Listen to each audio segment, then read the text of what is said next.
Om Swastiastu. Semoga kita semuanya dalam keadaan sehat dan berbahagia.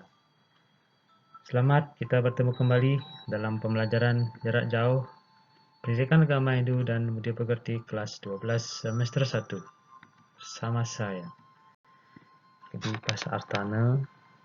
Semoga kita dalam keadaan sehat selalu. Rahayu. Baik, sebelum kita mulai pembelajaran, mari kita berdoa dahulu. Berdoa mulai. Om Narayana, Om Saraswati Jaya, Om Yang Widi, yang berwujud Dewi Saraswati. Semoga hamba berhasil dalam pembelajaran. Terima kasih. Baiklah anak-anak, jangan lupa kalian untuk mengisi daftar hadir pada link yang sudah disiapkan. Ya, masih ingat materi pertemuan kita sebelumnya? Ya, Bapak sudah menyampaikan materi mengenai perkembangan agama Hindu di Indonesia yang meliputi daerah Kalimantan Timur, Jawa Barat, Jawa Tengah, Jawa Timur, Bali, sampai ke NTB. Ya, mudah-mudahan kalian masih ingat dengan materi sebelumnya dan kalian sudah menyelesaikan uji kompetensinya. Ya, kita akan lanjutkan materi bagaimana agama Hindu masuk ke Indonesia yang ada di daerah tersebut, bahas tentang beberapa teori. Jadi, tujuan pembelajaran kita hari ini, setelah kalian pelajari materi melalui video pembelajaran Bapak ini tentang sejarah perkembangan agama budaya Hindu, kalian dapat menjelaskan teori-teori masuknya agama Hindu ke Indonesia. Ya, teori masuknya agama Hindu ke Indonesia. Dalam literatur kita mengenal 5 teori, yaitu teori Brahmana, teori Ksatria, teori Wesya, teori Sudra, dan teori arus balik. Kita ketahui bahwa agama Hindu masuk ke Indonesia dengan berbagai macam cara. Ya, jadi agama Hindu masuk ke Indonesia dengan cara damai, di mana terjadi akulturasi budaya dari kebudayaan Hindu dengan kebudayaan lokal yang ada di daerah-daerah di Indonesia. Nah, teori yang dapat kita temukan, yang pertama, teori Brahmana. Teori Brahmana ini dikemukakan oleh J.C. Van Lier.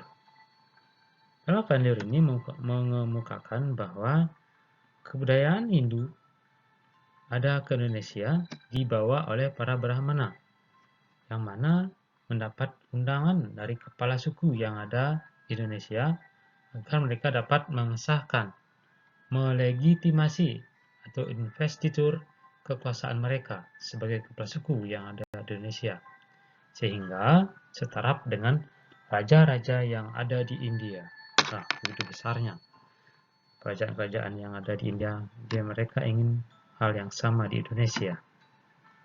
Ya, teori ini dapat disanggah karena raja Indonesia akan sangat sulit mempelajari kitab Weda, dan ada pula aturan bahwa kaum Brahmana tidak diperbolehkan menyeberangi lautan, apalagi meninggalkan tanah kelahirannya. Ya, itulah teori-teori yang dikemukakan oleh Van Lier, teori Brahmana. Nah, yang kedua, ada teori Ksatria. Ksatria ini dikemukakan oleh F.T.K. Bose dan C.C. Bolt. Mereka berdua menyampaikan bahwa agama Hindu masuk ke Indonesia dibawa oleh kaum kasta ksatria, yang mana ksatria ini diantaranya raja, para pangeran, para prajurit yang melarikan diri ke Indonesia karena kalah berperang dan terjadi kekacauan politik di India. Di Indonesia sendiri, mereka mendirikan kerajaan sendiri dengan bantuan masyarakat yang ada di sekitarnya. Dan karena kedudukannya sebagai raja, maka penduduk pun akan menganut agama Hindu. Teori ini pun mendapat kelemahan. Ya, kelemahannya diantaranya satu, kita ketahui kalangan ksatria tidak mengerti agama dan hanya mengurusi kepemerintahan. Iya.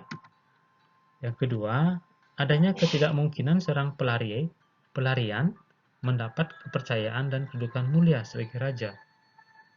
Benar juga. Yang ketiga, bukti arkeologis menunjukkan bahwa raja di Indonesia adalah raja asli Indonesia, bukan orang India, apalagi pelarian dari India. Sangat sulit. Nah, berikutnya kita masuk yang ketiga, teori Wesya.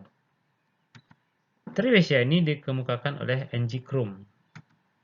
Agama Hindu dibawa oleh para pedagang India yang singgah dan menetap di Indonesia, ataupun bahkan menikah dengan wanita Indonesia. Mereka lah yang mengajarkan kepada masyarakat di mana mereka singgah.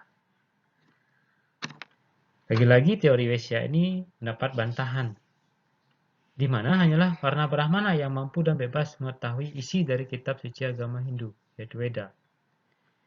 Ini disebabkan bahasa yang dipakai adalah bahasa kitab Sanskerta, bukan bahasa sehari-hari. Yang keempat, ada teori Sudra.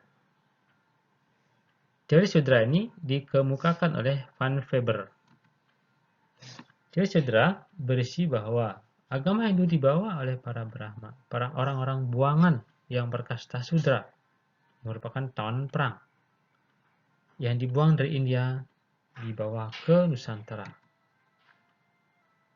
Teori ini tentunya lemah karena pada dasarnya kebudayaan Hindu bukanlah milik dan cakupan warna mereka atau warna Sudra. Sebab kebudayaan Hindu dianggap terlalu tinggi untuk mereka. Yang Sudra belum tentu bisa mengajarkan ajaran agama, bahkan mengembangkan ajaran agama. Ya. Oke, berikutnya yang kelima ada teori arus balik. Teori arus balik ini bersih dua cara. Bagaimana agama Hindu masuk ke Indonesia? Ya. Para Brahmana diundang kepala suku di Indonesia untuk memberikan ajaran Hindu dan juga melakukan upacara Wryatyastotama, yaitu upacara khusus untuk menghindukan seseorang. Yang agama Hindu di Bali, istilah di Bali disebut dengan upacara Sudiwadani. Yang kedua, para raja Indonesia pergi ke India untuk mempelajari agama Hindu. Setelah menguasai agama Hindu, mereka kembali lagi ke Indonesia, memiliki kasta Brahmana, lalu mengajarkan ajaran agama Hindu kepada masyarakat di Indonesia. Itulah arus balik. Nah, teori mana yang paling tepat dan sesuai dari kelima teori tersebut? Ayo, kira-kira apakah teori Brahmana, teori Satria, teori Wesya, teori Sudra, atau teori arus balik? Yang semuanya memiliki kelemahan. Dan ya, bingung juga ya. Dan teori Brahmana ternyata yang paling tepat diterima. Paling sesuai dengan masuknya agama Hindu ke Indonesia. Kenapa? Agama Hindu dalam kehidupan di masyarakat, segala upacara keagamaan cenderung dimonopoli oleh kaum Brahmana, sehingga hanyalah Brahmana yang mungkin menyebarkan agama Hindu. Ya, yang kedua, prasasti yang ditemukan di Indonesia berbahasa Sanskerta yang merupakan bahasa kitab suci dan upacara keagamaan, bukan bahasa sehari-hari, sehingga hanya dimengerti oleh kaum Brahmana.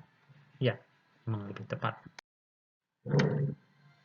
Jadi, dari kesimpulan seluruh teori tersebut, masuknya agama Hindu ke Indonesia sesuai dengan teori Brahmana yang tepat dan sesuai.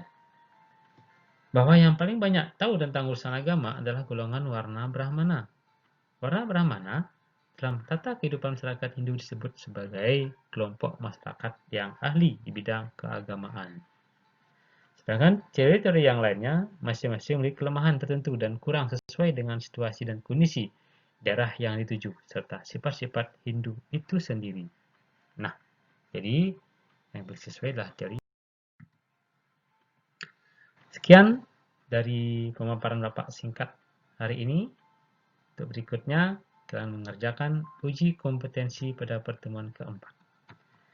Setelah kalian menyimak materi yang telah Bapak sampaikan tadi, jawablah soal uji kompetensi pertemuan keempat pada link yang sudah Bapak siapkan di kelas selanjutnya.